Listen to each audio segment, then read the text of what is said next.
Well, that really just ruined the entire open camp practice at the link.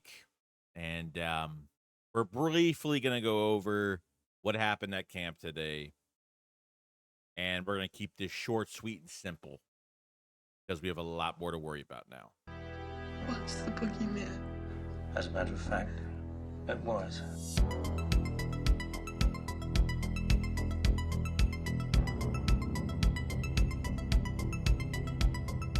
Oh, man. You had a great atmosphere the other day at open practice. I mean, you got a great crowd, you got a great atmosphere for a fantastic cause.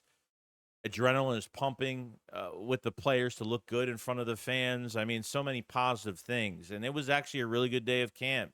And unfortunately, at the end of camp, with the last couple reps, Landon Dickerson went down with an injury. Okay. Now, it looks like he was bull rushed. If you look at his feet in the video, it looks like his foot did get stepped on while he was going down, lost his track, lost his balance, and you have pressure on your foot the entire time as your body's going the opposite direction. Something's going to happen. And it looks like the trainers went to him on the ground. It looks like they were feeling his ankle. I don't know if it's a knee injury, saying it was a right leg injury to a knee injury to a foot to an ankle. And I have a feeling that this is going to be an ankle injury. I don't think anything's broken. I felt like if it was broken, they would just cart him off at that point. But he was helped by two people to the sideline, and then from the sideline, he was carted off into the link, okay, into the back, so through the tunnel. I noticed that if he really did have a bad injury at that point, even they would have at least carted him off the field. One. Two, he probably would have had a brace. They would have put a cast or some type of brace to keep his leg straight or something like that. And three, he was sitting in the front of the cart with his knee bent. So I think hopefully there's a lot of positives here. Eagle fans are going to jump into this entire thing, and everyone's pretty much going to be a doctor at this point trying to figure this out. And all I could say is this: if Landon is out for the year, Jeff Stalin will figure it out. He is the number one offensive line coach in the league. He is the best at it. I understand that right now you have a backup left guard in Kenyon Green. As it stands, played in that first preseason game, had no pressures in that game, didn't give up anything, which is really good. But they might have to switch a couple more guys around because realistically, they could be moving Tyler Steen from right guard to left guard now, which right guard was a big need. And if Kenyon Green is not good enough at that left guard spot and they're not comfortable with him moving forward, I think they end up putting Matt Pryor at right guard if they have to do it. We all know that Landon Dickerson has had knee injuries in the past, even before he was drafted, with a couple ACL tears. And we know really the story to all that. But I think we have to think positive on this. I mean, just from some of the evidence that we've seen so far. And like I said, I'm not a doctor. I don't know what's going on, but I see what I see. And I don't think, and I'm hoping that I'm 85% right that this injury is not going to be that bad. And if he's going to miss like 5 weeks of the season, I'm perfectly fine with that. As long as he comes back this year, that's all that really matters. And potentially former first round Kenyon Green can come to the rescue after the Eagles trade Chauncey and got Kenyon Green in the trade. So that trade might work out for us now after all. I mean, it's so crazy how things happen. But until we find more news on this injury, it was just a bummer, man, at the end of practice to even go through this, because now that's like the talk of the camp. Like, nobody even cares about what even happened at camp. I'm obviously going to talk about the rest of some of the things that happened in this video, but that one clearly was, yeah, it sucks. Really does. Let's just sit tight. Let's just be patient, and let's just be positive that this thing is not bad. Now, we got the injury report for the Philadelphia Eagles, and the players did not practice in the open camp was Elijah Cooks with the shoulder, Kenyon Green as of right now with the shoulder as well, because both of those guys got hurt in the first preseason game. Charlie Hugot with the neck, Montrell Johnson still out with the hamstring, and Byron Young missing another practice with a groin injury, but limited with Zach Bond. Zach Bond did some warm-ups, but did not do any type of team activities. And AJ Brown, was limited as well. And he's fine. Both of those guys are fine. I'm not worried about that at all. Now, besides the Landon Dickerson injury, Gabe Hall actually left with a shoulder injury during the open camp the other day. And, he went into the tunnel, and he was getting kind of looked at. So That's another DT that you have not in your rotation right now, since Byron Young is out for the last couple to a few days of practice, and Gabe Hall is really competing for that number 4 DT spot. So if he's not going to practice this week or for a couple days, hopefully he'll be back this week. But we'll see what happens. But that was the only fortunate injury that we had that wasn't a big deal. Now, we're going to talk about Jahad Campbell because he is very distracting. He is very violent. He is a bully on the field. I mean, he had a couple sacks on Jalen Hurts today. I would say a few pressures to maybe a sack. The first one came early, right at the start of practice, because the defense really balled out right in the beginning. And then he had a pressure on Jalen Hurts while Jalen Hurts kind of forced through it. It was deflected. And then Nolan Smith actually got a pick 6 in this practice last night, which was pretty cool. When you watch Jahad Campbell in a live practice like that, I mean, you could just tell how physical he is. There was a play later on where he actually tossed Cam Jurgens, the center. I'm not even kidding. It was that scary. Like, I'm afraid for other offenses to have to deal with that every single game. Jahad Campbell is having A+++ camp, and he's ready to go. Now, the biggest question to the offseason is, the starting cornerbacks now going into this open camp, new corner coming in, seeing what they're doing with him. And we're kind of going to talk about it right now because your number ones were Adoree Jackson and Quinyon Mitchell. Jackson, not much news, which I'm not surprised over.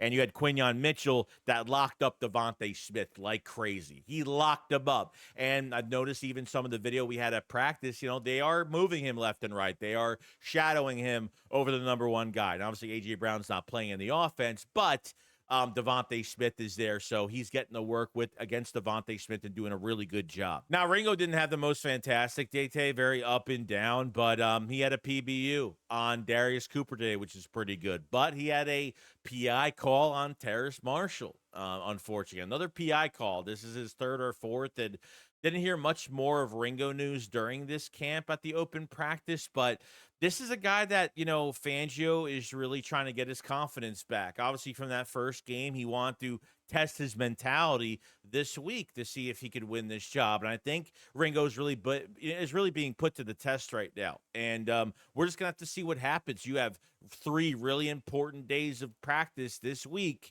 And if he shows out, great. If he doesn't, someone else might take the job. And that new corner can be Jacorian Bennett, where he did start with the 3rd team, then got to the 2nd team, and then late with the 1st team, he ended up getting reps. Now, Andrew Makuba had 2nd team reps for the 2nd straight day because he's only back a couple days as a full go, and he had late 1st team reps later on in practice. And here's what I'm going to say about this situation. This kind of counts for Jacorian Bennett as well. You got to give him the Cooper DeJean treatment like he did last year. Just remember, Cooper DeJean was hurt last offseason program, okay? He only made to the last joint practice for the New England Patriots. Then he showed up in that last preseason game. It took Cooper DeJean like 4 to 5 weeks to become a full-time starter.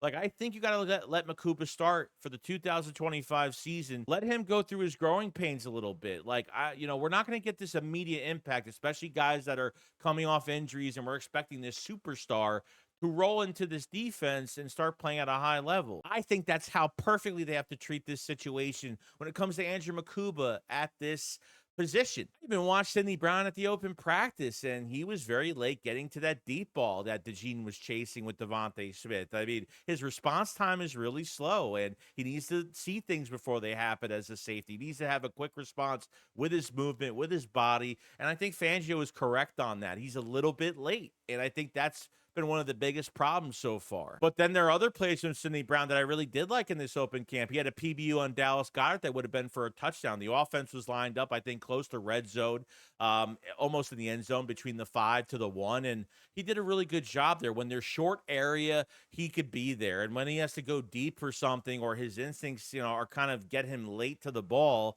for safety help, and he doesn't get there, it's been a problem, and I think he needs to just play the rest of this week, see what he could do, and, we'll see what happens. Now, Moro Jomo had a couple pressures in this practice. Moro Jomo has probably his best camp of really his career with the Eagles as of right now, and he's only getting better. I think he's getting into that Milton Williams role, and he's been really solid. Moro Jomo, a batted pass, a couple pressures where he probably could have had a sack on Jalen Hurts on that 3rd down that they showed at practice today. You have a really good second line. You're really just trying to find his counterpiece at DT, really next to him for that fourth spot, whether it's the injured Gabe Hall, whether it's Ty Robinson or something like that. I think it's still a battle that's continuing for that fourth spot. But Ojomo has been flawless in this camp. Looks like Jeremiah Trotter Jr. had a blitz today, beat Saquon in pass protection, got the Jalen Hurts for the sack, which is awesome. Really happy for Jeremiah Trotter Jr., another linebacker that's having a pretty solid camp as of right now. Now, the last thing I want to talk about is Darius Cooper, okay? Because obviously when Darius Cooper, his name is called, our eyes are open watching him. And he had a slant touchdown today, which was really good. So I thought he did a good job offensively,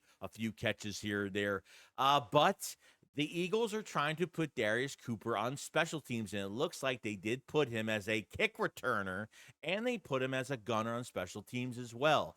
If the Eagles are throwing a depth wide receiver on special teams right now that literally had an immediate impact in that first preseason game, they want to keep him on this roster. He is going to garnish that number 4 receiver spot, and I think you're going to have your wide receiver 3 of the future where you do not have to spend money at this position next year. If you find a guy in this roster right now that could walk into the 26th season next year and could start at a low price and you won't have to pay him that much, that's really good news for Howie Roseman and real good news for this front office in general. I think Anaya Smith has been really good with the punt returns, but realistically, they've only had one guy, that specialist from the Falcons, that they signed to a 1-year deal. He's been really the primary kick returner, and I don't think he played great, but I'm not looking for him to run for 70 yards every kick return because the Eagles didn't have a good kick return. I don't think they even had one good kick return last year.